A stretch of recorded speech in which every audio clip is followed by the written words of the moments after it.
was like I used to manage 12 hours of training exercise. The way you calm your mind directly reflects to your training part. You need to follow a specific pattern. Like first you need to land your heel, then your middle portion of the leg and your toes. The gear shouldn't be as low as like you are bumping on your seat while paddling and losing control of your legs, and it shouldn't be as high as like you are pushing really very hard.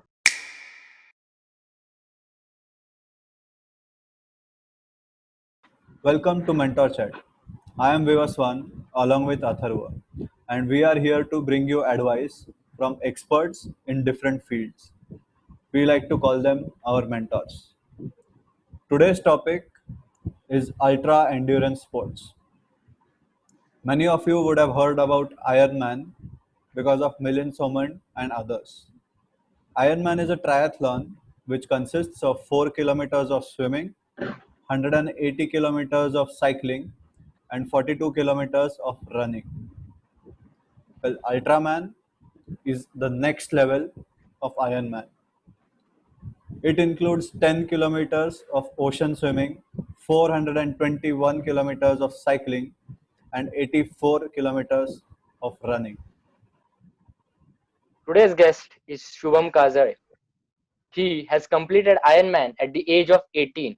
At the age of 20, he completed Ultraman and hence became the world's youngest Ultraman. He has also been ambassador of Pune International Marathon and many other events. Currently, he is pursuing MBA in finance. Welcome Shubham, welcome to the show. Thanks a lot, guys, for inviting me. So Shubham, recently I came across an interesting article about Cristiano Ronaldo.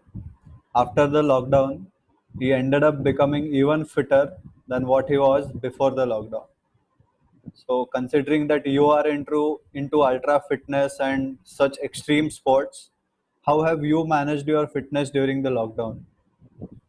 In lockdown, basically we couldn't use the road or any outdoor activities. But considering the indoors, I focus mainly on the technical aspects uh, of exercising and developed my weak points in it.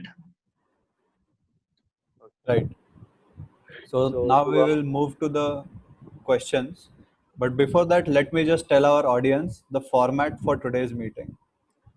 Firstly, we will have a discussion about prerequisites. After that, we will speak a bit about training. After that, we will have a couple of pro tips from Shubham. And after that, we will speak a bit about the finances. So let's begin with the prerequisites, Atharva. So Shubham, I have known you for, since a long time, and you always took parts in these competitions like Rugadian and other cycling events. So, do you think that these formed the motivation and the base? In other words, were they the stepping stones for you to venture into the competitions like Ironman and Ultraman? Of course, they were, because at a very young age, I started doing competitive sports. Like since childhood, I was in swimming and horse riding. So step by step, it somehow built my motivation and my focus towards the sport. So in the school days, I used to participate in events like enduro and rugged Sahyadri. So it was at that time it was like a endurance sport. So gradually I built my interest in endurance sports and also my fitness in it. And after that, I came across to modern pentathlon in my 11th grade, which consists of 5 sports: swimming, running, rifle shooting, horse riding, and sword fight. So after that, I had planned to do Ironman. It was in my bucket list, but I hadn't decided like when should I do it.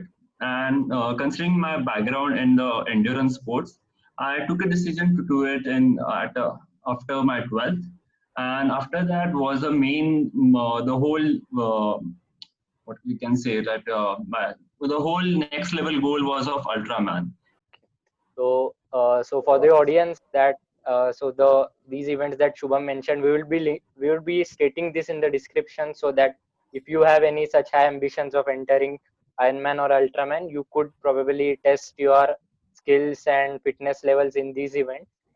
So now, if when you decide to actually go for Ironman, so is there any selection procedure to get into Ironman?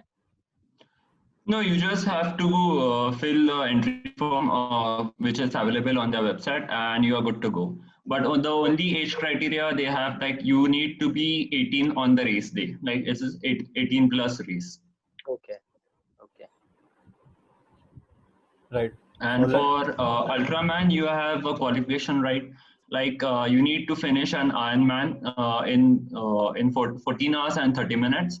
And earlier they used to have a age limit of 21 years, but like 2 to 3 years ago they removed the age category restriction, and at 18 plus also you can do it. great. So let's move to the training aspect of it. Yeah. So what is a daily life or what is a daily routine of an Ultraman? How do you go about it? In the trading sessions, like for me, I was in college, like I am in college, but when I was training for an Ultraman, so my day used to begin at 4 o'clock in the morning. So I used to get up at 4:15, get ready by 5, and would be out on the roads or on the grounds at 5 o'clock in the morning. So since at 5 a.m. to 9 or 10 a.m., I used to do my workout, come home, have breakfast, then go to college or classes. And after that, come home in the afternoon, get some sleep. And again, I used to go out for my workout at 4 or 5 p.m. or so, and I used to come home by 10. So it was like I used to manage 12 hours of training exercise depending on my training schedule and day. Right. And I've also heard that for a good body, along with training, it is also made in the kitchen. So, Yeah. what was the diet that you followed for your Ultraman or say Ironman? I didn't had any super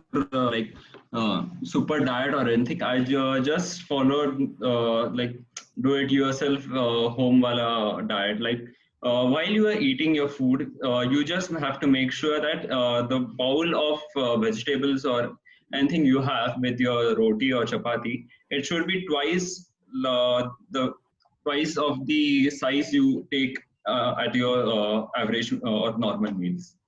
So that's the basic thing I followed, and I still follow it. Right. okay. So, And while in the training part, so I would just need a little more bit clarification. So, was the training like all three sports during one day, or do you train only cycling one day, running one day, and swimming one day? The training part depends on the athlete. Like if you are a beginner in endurance sports, and if you are weak at any one or two sports, then you need to focus especially on those sports. So for in my case, I was good at swimming and an average athlete in cycling. But on the running leg, I was the worst athlete. That's my weak point. So I had to focus more on running part. So in a day, I used to do running and swimming and alternate days. Like on alternate days, I used to do running and swimming in the morning, and in the evening, I used to run and then swim. Okay, right. so are there any measurement criteria? So how many laps? So let's get a little bit in detail of this training. Like, so is there a specific amount of kilometers that you run every day, or the specific laps you do? So how do you like plan the training? For an endurance athlete, like for me, if I especially take the running leg, so for an to run an 85 kilometer of ultra marathon, you need to do at least 40 kilometers in a week. Like your weekly average should be of 40. So I used to plan my week like in a week, on the weekdays. I would do short distance running, and on the weekends, like when I have enough time in my hand, I used to go for endurance runs like 10 to 15 kilometer plus. So it would start from 15 kilometers and end up to 30, 35 kilometers on the weekends. And for swimming, especially, there used to be like to build stamina, we need to do short sprints on a daily basis. And on the weekends, I used to go for endurance swim, like 2 kilometers, 3 kilometers at a stretch, and same for cycling as well. Right. So, along with the specific training of the respective activities, did you also have gymming along with it to develop the specific muscles, or is purely the activity itself enough for the completion of Ultraman? No, no, we need to hit the gym 2 or 3 times a week and we need to do strengthening exercises in the gym. So if you look at the gym portion thing, when we do heavy weights, we tend to get tired in the gym, and we are not able to perform well in other activities. So I just kept the portion of the gym to strengthen the muscles, and I had my physio exercises. My physio used to give me various exercises. So those exercises like um, body weight exercises. Right. And any supplements that you used to take along with the regular food? No No protein, nothing. protein, like it comes from your veg food and non-veg food. Like for non-veg food is chicken and fish. So that Okay, was so my no, source of protein. other than food, no supplements, no vitamins. So because No, because no uh, powders, nothing. okay, because it is generally seen that athletes abroad generally focus very much on this intake of supplements. So they take these minerals, vitamins in artificial form rather than a natural form. In So my that's childhood, I had tried the whey protein and everything, but it got me into flu every like I used to take it for 2 weeks, and every time I used to hit for flu. So it didn't suit me. Till now, it doesn't suit me. oh, got it. So after you have worked out, so there is a lot of burning of muscles and there is a lot of wear and tear of muscles. So what are the recovery techniques that you use? So is sleep just the only recovery technique, or are there any other recovery techniques? One of my recovery technique is to meditate. Like after you have finished your day and you are about to hit your bed. So before hitting the bed for 10 to 15 minutes, I used to do meditation, which would used to calm my body and my mind. Like when you are into a hectic schedule, your mind runs a lot of thoughts in it, and you don't have a peaceful and a calm mind. So through meditation, I used to calm my mind and also my body. So it was my source of resting, a part of source of resting. And once a week, I used to do take off days through training. So it was my rest day at that time.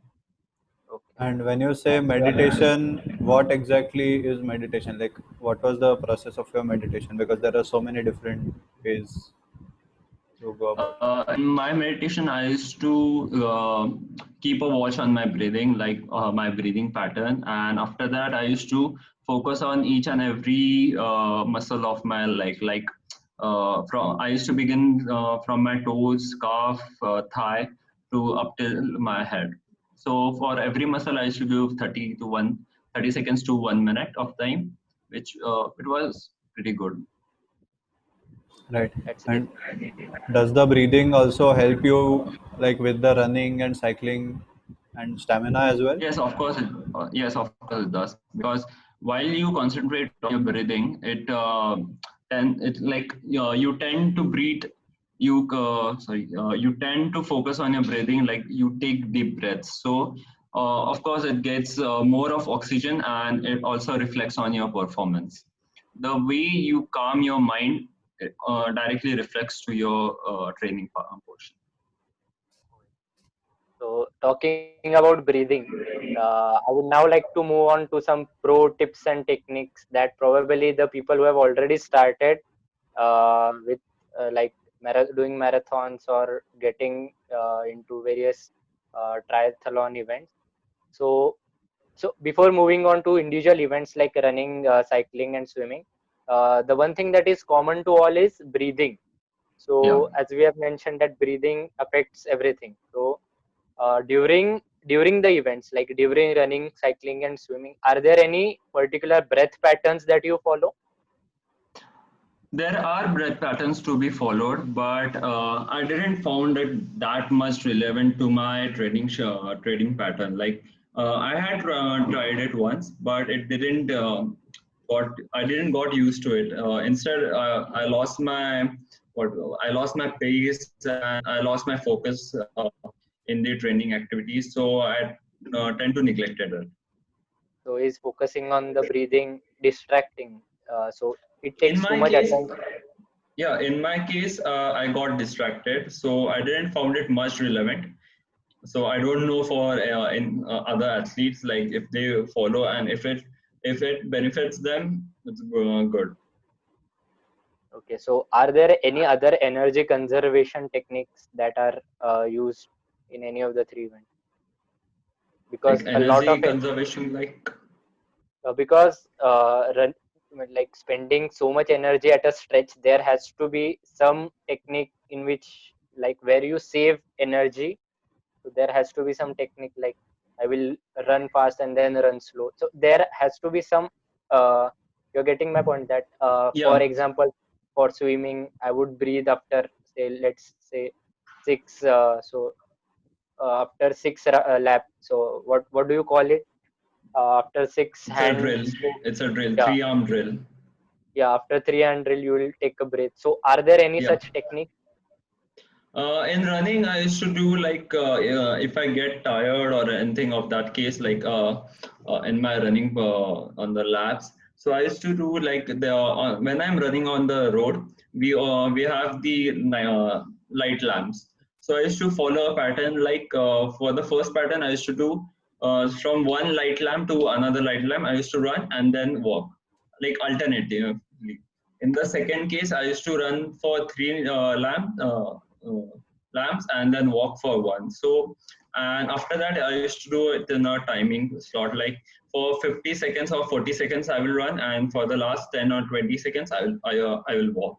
But for swimming, we can't do anything like to conserve our energy. For ultra distances, like for about 2 and 3 kilometers, we can breathe 3 arm, which is pretty good technique to save your breath and to not get tired easily. And what about the gliding part in swimming? So The I hope gliding that is part is I yeah, think it's that takes a place in swimming pool, but I don't think that would be relevant in lakes and oceans. yeah. But When you swim in pool, the gliding part is the beneficial one, as you cover a major distance, pushing the wall, saving away your energy. But after 5 to 10 meters, you need to swim, so there isn't any alternative. But if you are swimming in a 25-meter pool, you got nothing to do but to just glide in it. And when you're swimming in lakes and seas, it's pretty much easier if there are no tides and no currents in it. So you just float on the water, chill over there. But if you hit any tides or currents, that's the worst. so I will ask an question about swimming in oceans, but first let's move with running first. So Yeah. in running, it is often seen that many runners run on their toes. So what kind of landing do you follow while running? So is it the toes first? Is it the feet first? So what is it? For toe running, like when you are running on a track, on an athletic synthetic track. So for short distances like 50 meters, 40 meters, you need to run on your toes because that's the only portion where you land your uh, whole leg and you push the ground as fast as possible because it's a short sprint. But for while running for ultra distances, like while running for a marathon, you need to follow a specific pattern. Like first you need to land your heel, then your middle portion of the leg, and your toes. So it should be in a circular way, oval shape. Okay, That's got a it. good form of running. If you just bang your leg on the ground, you will damage your knee. And any other portion first or anything of that sort, you will damage your leg. So in these three races, do you encounter any elevation while running? Yeah, we need to do a elevation run like hill repeats and anything. So in hill repeats, I used to run on my toes, with which used to help me. And there is also like many, like some people believe that the good equipment is, so it is an excuse, so a good runner won't need a very nice equipment, but many of the people say that the right kinds of shoes are always helpful. So are there any specific type of shoes for running these ultra events and cycling and what you call it, running? So are there any lightweight shoes, or do you prefer a particular kind of shoes? Like there are runners who run barefoot, so they won't. It will be their cost cutting if they buy shoes. But for I use since last 4 to 5 years. I'm using Asics shoes, so they pretty much have a trend line in their shoes, technical line. So when you place your foot while running on the ground, it automatically balances your foot parallel to the ground. Like there are less chances to get a twist in your leg. So I don't get generally into this technical stuff, but this technique, like got attracted to it, and since the last 4 to 5 years, I'm using their shoes. Like we should move with the technology that's around us. I don't know of other brands what do they do, but Asics suits me, so I use it. Okay. Because recently I had come across a YouTube video which speaks about Nike Vaporfly and like the different levels and different technologies in the shoes, which have drastically cut down the like marathon time limits. So do you feel that Timing is it limits. the athletes getting better, or is it just the technology that is helping improve? Yeah, both are getting better simultaneously. Like the technology, we tend to make good use of the technology. We excel, and the technology is made for us, not for anyone else. Like I like to compare, like in Nike shoes they have the Air Max, like air cushioning below their shoes, and in Asics they have gel technology. Like they have placed a sole of gel when you run on the roads or anything. So it's just a soft landing, and it minimizes the amount of jerk you get. So that's the technology like everyone uses in their own way. And speaking of technology, I have a follow-up question, I think, which is very important. Do you like use any apps to keep track of your performance? Earlier, when I didn't had my Garmin watch, like which it's a GPS watch which it tracks your activity. I used to use Strava and Nike Running Plus, but after a point of time, they also have various bugs. So I prefer using the Garmin Forerunner. It's a pretty good GPS watch, and there are also various other watches like TomTom is there, then Sunto is there, but Garmin has a better battery backup and also a good GPS accuracy. And also, when the new generation watches are junior generation watches come up, they tend to improve in their own way, like battery backup, GPS, and various other things. Right. Now let's move to swimming. Yeah. So, where in Pune exactly did you practice swimming? Like, I practice on Tilak Tank under Kalpana Akashe. okay, and you spoke a bit about like when there are tides, it's difficult to swim in the ocean. So, Yeah. is there any specific different training that you take, or like how do you manage that part?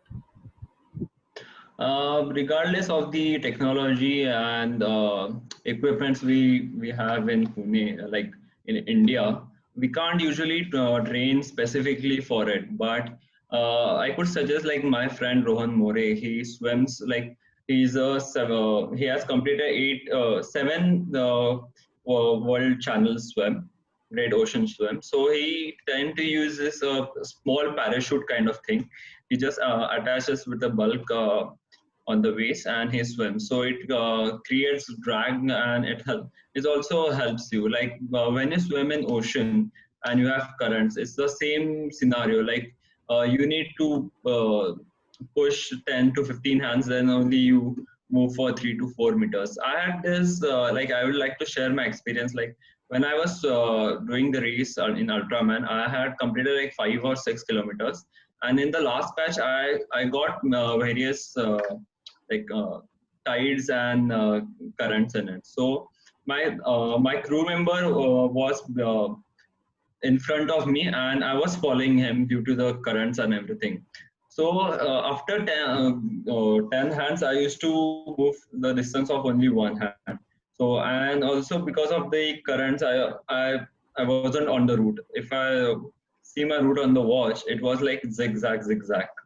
So it tend to increase my number of meters. Right. Okay, so mentioned in Pune, but so before going into Ironman, where I guess there is swimming in the lake. So have you practiced in around so like near a dam, or before going to the event you must have practiced? Because I had I had gone swimming in a dam, but it was very difficult for me because the water had a lot of density due to the soil, so I couldn't do it. I went up till the middle of the dam and then came back. My whole energy got exhausted, so I had to come back.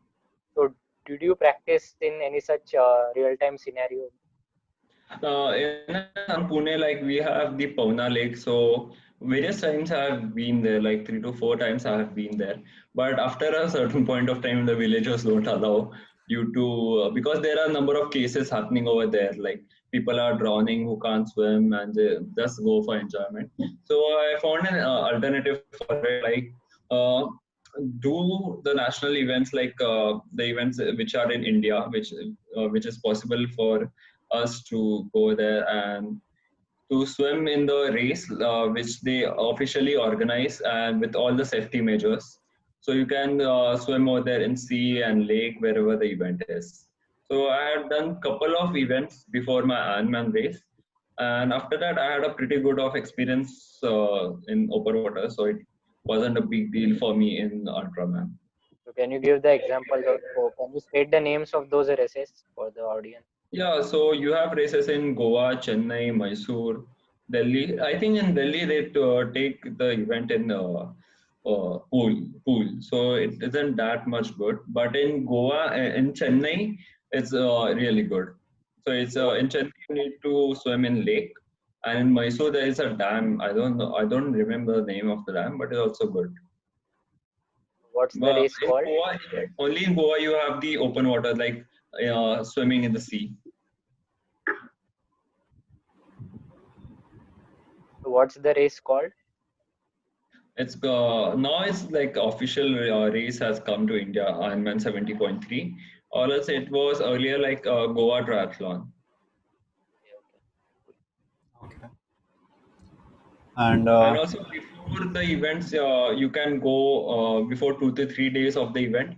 You can go over there, practice on the swim. Like there is an official swimming practice session, so you can just join over there, have some good experience in there. right. And finally, cycling. Yeah. So, like when I transitioned from my basic cycle to the geared cycle for the first time, I took some time in adjusting to that. So when you are doing cycling for such a large distance, how is the gear management? Like, do you have a specific customization or like specific preference for that?